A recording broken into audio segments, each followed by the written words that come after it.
जय श्री राम दोस्तों। आज की एथिक्स की पहली क्लास में मैं आप सभी का स्वागत करता हूं। आज की क्लास में हम जानेंगे कि एथिक्स क्या होता है, what is ethics and what is the essence of ethics. तो सबसे पहले जिस क्वेश्चन का हम आंसर करेंगे वो है व्हाट इज एथिक्स। एथिक्स क्या होता है? बेसिकली एथिक्स एक सिस्टम है। सिस्टम किसका? System of moral principles. Moral principles. और ये जो मोरल प्रिंसिपल्स हैं ये हेल्प करते हैं हम ह्यूमंस को ये बताने में, ये डिस्टिंग्विश करने में कि क्या करना सही होता है और क्या करना गलत होता है। That is they helps us to distinguish between right and wrong, good and bad. Sorry.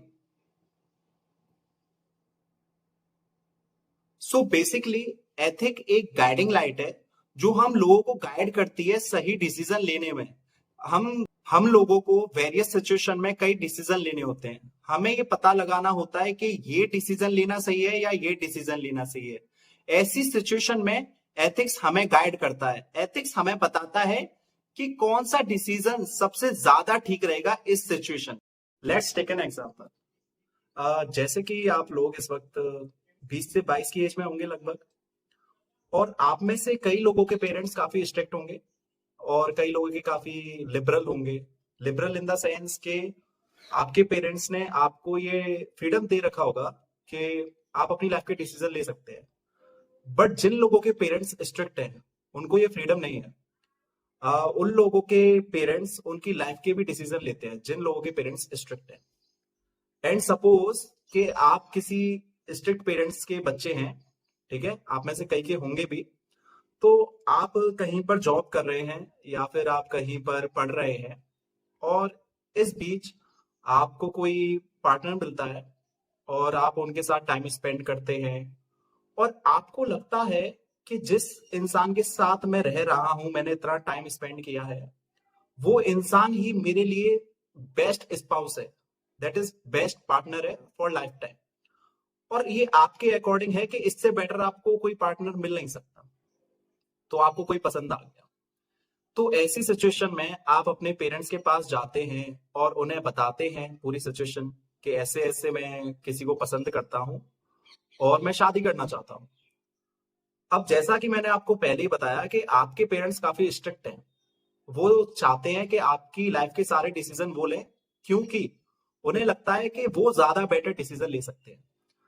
तो इस वजह से उन्होंने तुमसे कर दिया साफ साफ मना कि नहीं, तुम ये नहीं कर सकते, तुम उससे शादी नहीं कर सकते। जो भी है, अगर आप लड़के हो तो आप लड़की के बारे में सोच सकते हो, और अगर आप लड़की हो तो किसी लड़के के बारे में सोच सकते हो, जो मतलब इसमें केस है। तो ऐसा हुआ, आपने थोड़ा मनाने की कोशिश करी, बट आपके पेरेंट्स ने आपको चॉइस दे दी कि या तो हमें चुन लो या उस लड़की या लड़के को चुन लो जिससे तुम शादी करना चाहते हो। तो यहां पर आप एक डायलेमा में फंस गए। डायलेमा, डायलेमा इज कंफ्यूजन, जहां आपको नहीं पता होता है कि what to do and what not to do. तो ऐसी सिचुएशन में जो सब्जेक्ट आपकी हेल्प करता है वो है ethics. Ethics is the subject which tells you how to handle such situations. Note, I am not saying, I am not claiming that ethics will give you the most satisfying answers or 100% perfect answers. No, it is not possible. But this subject will at least tell you what can be the method for best possible decision. कैसे आप worst से better decision ले सकते हैं, better से more better decision ले सकते हैं। लेकिन परफेक्ट डिसीजंस और कन्विंसिंग डिसीजंस, क्योंकि कमी तो छूटेगी। जैसे कि ये जो अभी सिचुएशन मैंने बताई आपको एग्जांपल में, यहां पर आपको 100% सॉल्यूशन कोई नहीं मिल सकता कि 100% परफेक्ट सॉल्यूशन मिल जाए, आप कन्विंस्ड हो जाए। बट हाँ, एथिक्स आपको इतना जरूर बता देगा कि क्या चीज आप सेक्रीफाइस कर सकते हो, क्या चीज आप सेक्रीफाइस नहीं कर सकते हो। एथिक्स आपको बेस्ट पॉसिबल आंसर, सॉल्यूशन जरूर दे सकता है। तो आई होप इस एग्जांपल से आपको एथिक्स क्या हमें देता है, एथिक्स एथिक्स क्या प्रोवाइड करता है, वो चीज क्लियर हो गई होगी। तो दोस्तों, अब तक जो हमने एथिक्स का मतलब समझा है वो फिलोसफिकल मीनिंग था कि एथिक्स का फिलोसफिकल मीनिंग क्या है। लेकिन जो ये हमारा पेपर है GS4, इसमें जो एथिक्स का मेन सब्जेक्ट है वो है सोशियोलॉजी। तो हमें एथिक्स को सोशियोलॉजी के टर्म में समझना बहुत जरूरी है, जहां पर हम एथिक्स को सोसाइटी से लिंक करके देखेंगे कि एथिक्स में और सोसाइटी में क्या रिलेशनशिप है, एथिक्स सोसाइटी का हिस्सा है या नहीं है, और सोसाइटी में एथिक्स का क्या रोल होता है। और उसके बाद इस क्लास के एंड में हम रियल डेफिनेशन जानेंगे एथिक्स की, जो कि हमें एग्जाम में लिखनी होगी। तो दोस्तों, अब हम एथिक्स को सोशल कॉन्टेक्स्ट में पढ़ेंगे। और दोस्तों, जब हम सोशल कॉन्टेक्स्ट में पढ़ने की बात कर रहे हैं तो वहां पर हमें सोशल सिस्टम के बारे में समझना पड़ेगा। और सोशल सिस्टम को समझने से पहले हमें सोसाइटी क्या है उसको अच्छे से समझना पड़ेगा, क्योंकि एथिक्स जो है वो सोसाइटी का ही एक सब पार्ट है। और अगर सोसाइटी ही एग्जिस्ट नहीं करेगी, अगर सोसाइटी ही एग्जिस्ट नहीं करेगी तो एथिक्स भी एग्जिस्ट नहीं करेगा। तो first of all we will understand what is society. Society, friends, society is a complex system. Society is a complex system. Complex system. Why? Why it is complex system? Why it is not simple system? Complex system इसलिए है दोस्तों क्योंकि society के भी सब parts और सब systems होते हैं। फॉर एग्जाम्पल, हर सोसाइटी में इकोनॉमिक सिस्टम होता है,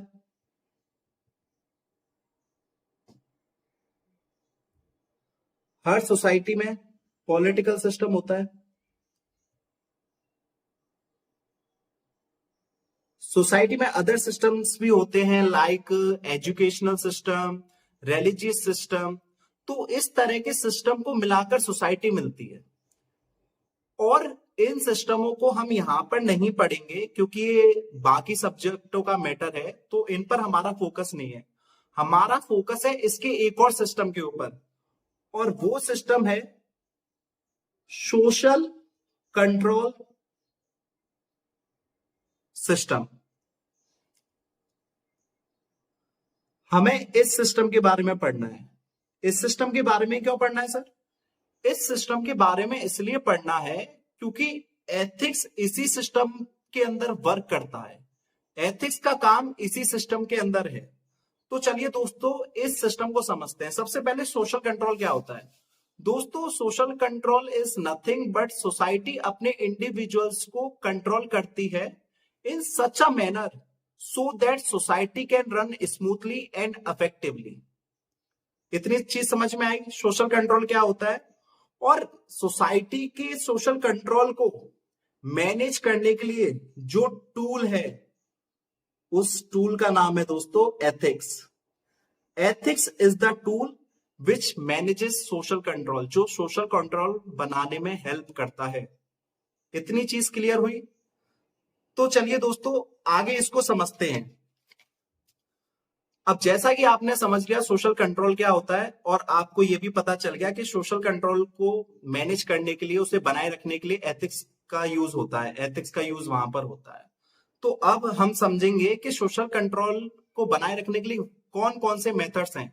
what are the methods of social control? Methods of social control. Friends, basically there are two methods. First is socialization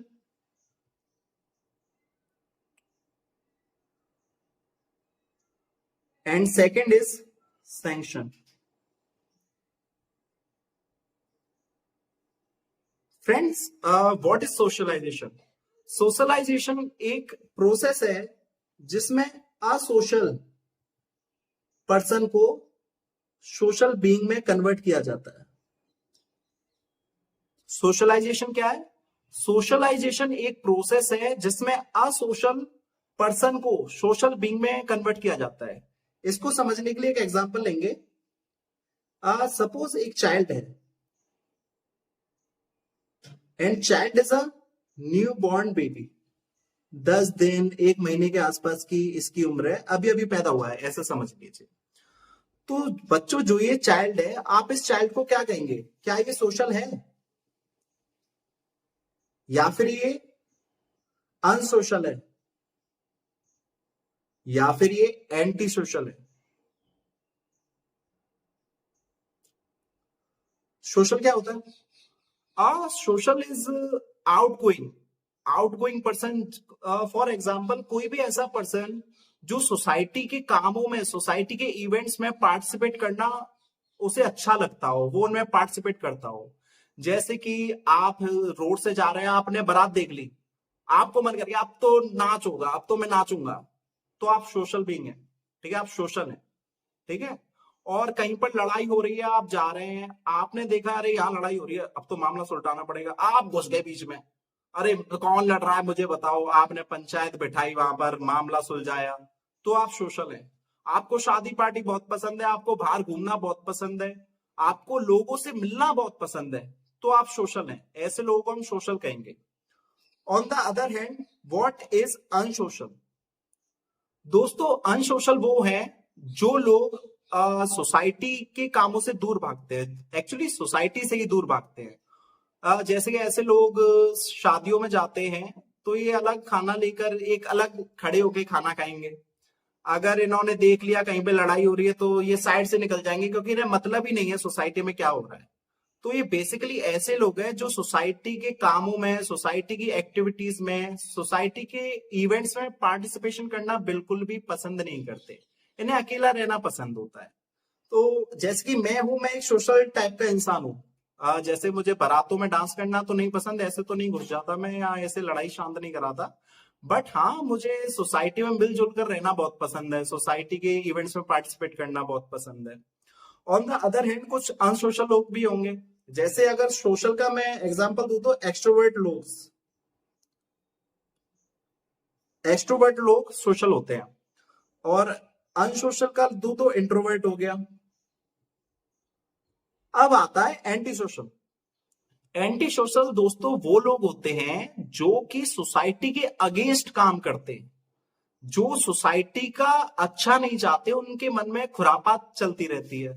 जैसे कि फॉर एग्जांपल हो गया टेररिस्ट।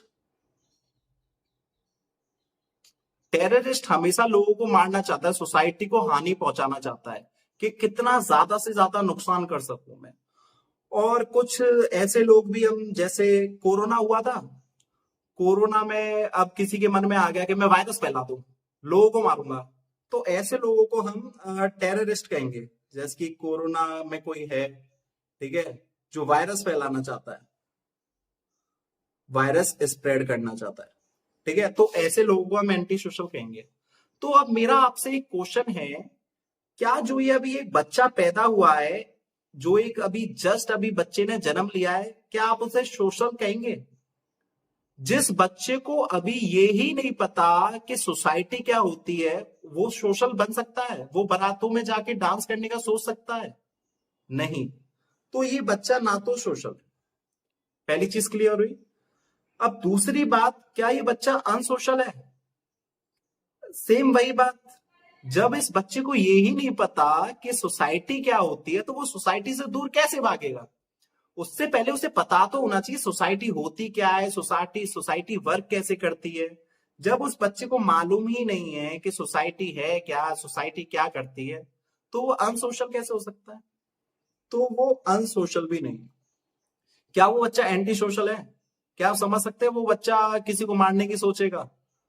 Obviously not. तो ये बच्चा एंटी सोशल भी नहीं है। तो ये बच्चा है क्या? जब ये इन तीनों कैटेगरी में नहीं आया, तो ये बच्चा है क्या, हम इसे क्या कहेंगे? तब एक नया टर्म इजाद किया गया, और उस टर्म का नाम है असोशल। ये असोशल क्या होता है? असोशल ना तो सोशल होता है, ना अनसोशल होता है, ना ही एंटी सोशल होता है, ये होता है न्यूट्रल। ये इन तीनों कैटेगरी में नहीं आता, इसे कुछ भी नॉलेज नहीं होती है, ये न्यूट्रल है, ये किसी की भी तरफ नहीं है। तो जो सोशलाइजेशन का प्रोसेस है, इस इस बच्चे को, जो कि असोशल है, न्यूट्रल है, इसको सोशल बीइंग में कन्वर्ट करना, किसमें? सोशल बीइंग में कन्वर्ट करना, इसी को कहते हैं सोशलाइजेशन। आई होप सोशलाइजेशन आपको समझ में आया होगा कि क्या होता है। अब हम ये जानेंगे कि सोशलाइजेशन कैसे हेल्प करता है सोशल कंट्रोल में। Basically socialization develops our super ego, develops our super ego. What is super ego? दोस्तों, सुपर ईगो हमारे माइंड का वो पार्ट होता है जो हमें कुछ भी गलत करने से रोकता है और अच्छे कामों को करने के लिए बोलता है। जैसे हमेशा हमारे मन में कॉन्फ्लिक्ट चलता रहता है दो थॉट्स के बीच। कोई भी अगर हमें डिसीजन लेना होता है तो हमारा एक खुरापाती दिमाग होता है, वो दिमाग हमसे कहता है कि कर ले मजा आ जाएगा मजा आ जाएगा, अरे धुर्राटे काट देंगे। बट वो पार्ट ऐसा है। तो उस पार्ट के अपोजिट में एक और थॉट होता है, वो होता है सुपर ईगो। सुपर ईगो हमेशा आपको रोकेगा कि नहीं, ये करना गलत है, इसको मत कर, ये करना सही है, इसको कर, प्लीज ये मत कर, बहुत गलत हो जाएगा। तो इस तरह के जो थॉट्स हमारे माइंड में आते हैं कोई भी डिसीजन लेते वक्त, तो जो वो थॉट्स ला रहा है वो कौन ला रहा है? सुपर ईगो ला रहा है। तो जब सोशलाइजेशन हेल्प कर रहा है हमारा सुपर ईगो डेवलप करने में, तो इन द वे ये हमें सोशल कंट्रोल करने में हेल्प कर रहा है। क्योंकि जब भी हम कुछ गलत करने जा रहे हैं, सोसाइटी के खिलाफ करने जा रहे हैं या जो कि अच्छा नहीं है, तो वहां ये सुपर ईगो हमें बताएगा कि ये मत करो, ये करो, ये करोगे तो ये हो जाएगा। तो in the way socialization helps in social control. Socialization helps in social control. I hope दोस्तों ये आपको समझ में आया होगा अब तक कि सोशलाइजेशन क्या होता है। तो जैसा मैंने बताया था कि दो तरीके होते हैं, first is socialization and second is sanction. तो अब समझते हैं व्हाट इज सैंक्शन। दोस्तों, सैंक्शन जो होता है वो दो टाइप का होता है। पहला होता है positive sanction and the other is negative sanction. Positive sanction is rewards. जब भी आप कुछ अच्छा काम करते हैं तो सोसाइटी की तरफ से आपको रिवॉर्ड्स दिए जाते हैं। रिवॉर्ड्स को आप समझ सकते हैं कि शाबाशी देना, ठीक है, या फिर कोई पैसे देना या मेडल देना। तो इस तरह के हम रिवॉर्ड्स कहेंगे। इस तरह के चीजों को जो हम करते हैं उन्हें हम रिवॉर्ड्स कहेंगे, ठीक है। और ये हो गया पॉजिटिव सैंक्शन। ये चीज आपको समझ में आई। और दूसरी तरफ होता है नेगेटिव सैंक्शन, जिसको आप सब समझते हैं, दैट इज पनिशमेंट।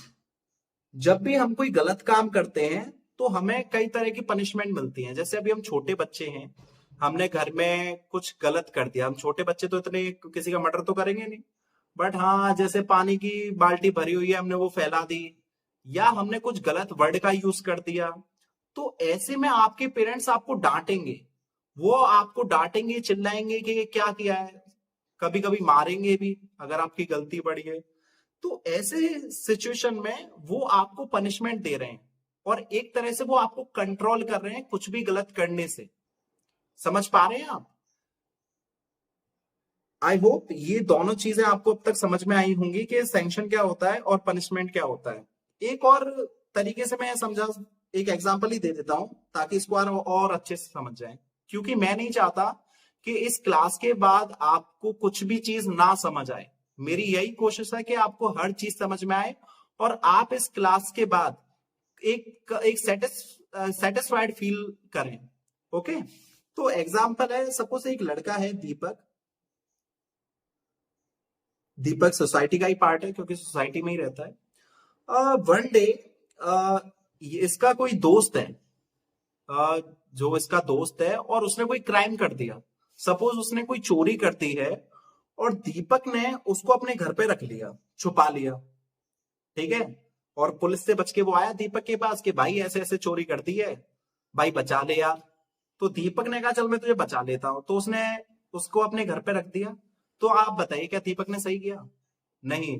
दीपक ने सही नहीं किया, तो ये क्या हो गया, ये एक तरह का क्राइम हो गया दीपक के द्वारा। तो दीपक को क्राइम की क्या मिलेगी, पनिशमेंट। पनिशमेंट क्यों दी जाएगी, ताकि वो आगे ऐसी गलती ना कर सके। तो इस तरह से हमने दीपक को कंट्रोल किया ताकि दीपक आगे चल के कुछ ऐसा गलत ना कर सके। तो इन द वे हमने दीपक को कंट्रोल किया, सोशल कंट्रोल किया। On the other hand, suppose कभी कभी दीपक ने किसी क्रिमिनल को पकड़वाने में पुलिस की हेल्प कर दी। क्रिमिनल को पकड़वाने में दीपक ने पुलिस की हेल्प कर दी, तो पुलिस उसको क्या करेगी, पुलिस उसको रिवॉर्ड देगी, उसे सम्मान देगी, मेडल देगी, ताकि ये काम दीपक जो है वो दोबारा करे।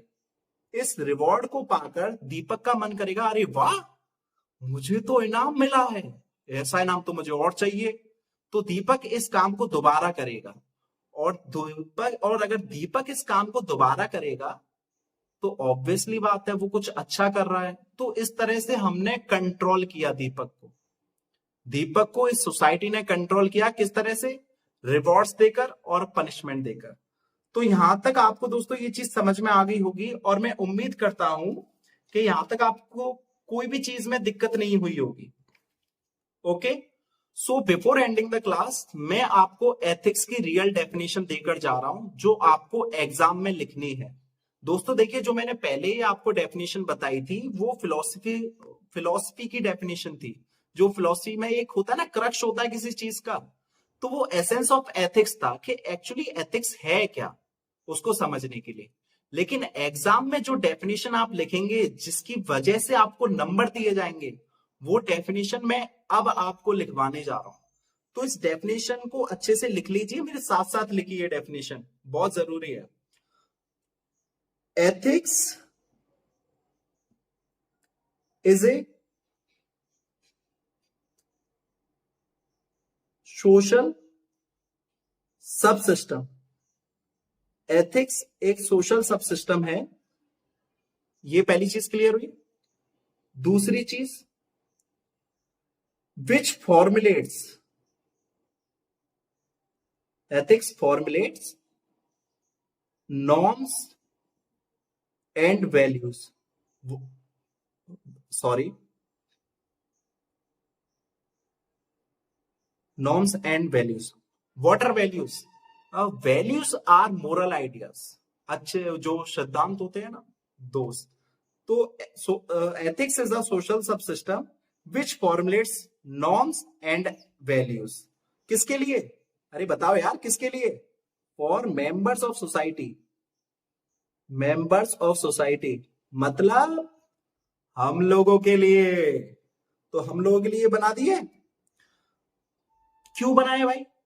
क्या जरूरत है? जरूरत क्या है? जरूरत यह है